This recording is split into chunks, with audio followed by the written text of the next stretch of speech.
បានចូលក្នុង channel របស់ខ្ញុំថ្ងៃនេះខ្ញុំបង្ហាញពីរបៀបធ្វើ like ម្ដងទៀតហើយព្រោះមានបងប្អូនខ្លះ comment សួរខ្ញុំថាគាត់បង្កើតមិនក៏អត់បានហើយគាត់បង្កើតមិនក៏អត់ចេញអញ្ចឹងខ្ញុំនឹងបង្កើតម្ដងទៀតឲ្យមើលបាទបងប្អូនអាចចុចនេះមកនេះបាទគឺ like មកបាទមានលោតអីលើហើយនេះទូរស័ព្ទខ្ញុំទំបុក program ដែរនេះបាទវាចេញបែបនេះយើងចុចកន្លែងពាក្យថាបង្កើតករណីថ្មី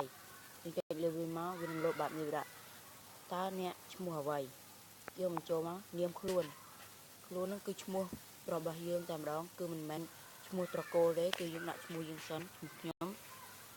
សុភ័ក្របាទសុភ័ក្រនេះសុភ័ត្រាបាទដល់ពេលនាមត្រកូលខ្ញុំបាទនាមត្រកូលគឺឌីណាយ៉ាឌីណាបាទសុភ័ត្រាឌីណាសុភ័ត្រាបាទលេខទូរស័ព្ទរបស់យើងដាក់មកលេខទូរស័ព្ទរបស់យើងបាទគឺខ្ញុំដាក់លេខទូរស័ព្ទខ្ញុំយើងដាក់086533227បាទនេះវាលោតថ្ងៃខែថ្ងៃទី7ខែ12ឆ្នាំយ៉ាងយើងដាក់មកបាទយើងខ្លួនយើងភេទស្រីយើងដាក់ភេទស្រីបើខ្លួនភេទប្រុសយើងដាក់ភេទប្រុសបាទខ្ញុំភេទប្រុសខ្ញុំចុចភេទប្រុសមកនេះគេឲ្យបង្កើតពាក្យសម្ងាត់យើងចង់បង្កើតពាក្យសម្ងាត់អីខ្ញុំដាក់ពាក្យក្រែ1ក្រែ9បាទនេះបងប្អូនចង់ដាក់ពាក្យសម្ងាត់អីក៏បានដែរតែយើងចង់បានបាទតែយើងត្រូវចាំវាផងខ្ញុំដាក់ក្រែ1ក្រែ9វាស្រួលចាំជាងអីទៀតបាទវានឹងចេញឥឡូវហើយវាដែរនេះជាឈ្មោះ Facebook ខ្ញុំចាស់បាទមិនមែនទេនេះជា Facebook ខ្ញុំនឹងហើយយើងចុចពីថាអូខេបាទវានឹងលោតបែបនេះយើងចុចថាលើនេះមកបាទវានឹងលោតចេញបែបនេះបាទ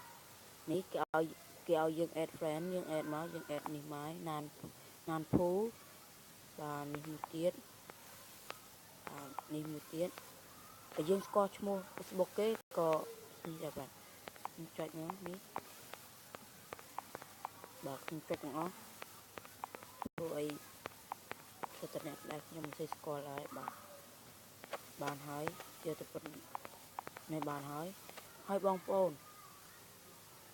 ត្រូវចុចពាក្យនឹងក្រោមគេបងអស់យើងមើលនេះកន្លែងនេះបាទបងប្អូននេះតែខ្ញុំយករូបអក្សរ N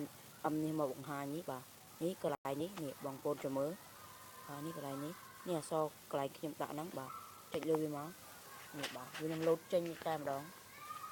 ខ្ញុំពិបាកទៅបងប្អូនបាទនេះ Facebook ដែលខ្ញុំ add យ៉ាង add មិញបាទបងប្អូនអាចមើលបានបាទនេះបាទស្រួលទេបងប្អូនគ្រាន់តែនេះមកបើបងប្អូនមើលមិនទាន់ឬក៏នេះអាច comment សួរខ្ញុំម្ដងទៀតបានបាទនេះ file រឿងអាយឺបន្តិចបាទនេះនេះជាឈ្មោះខ្ញុំបាទ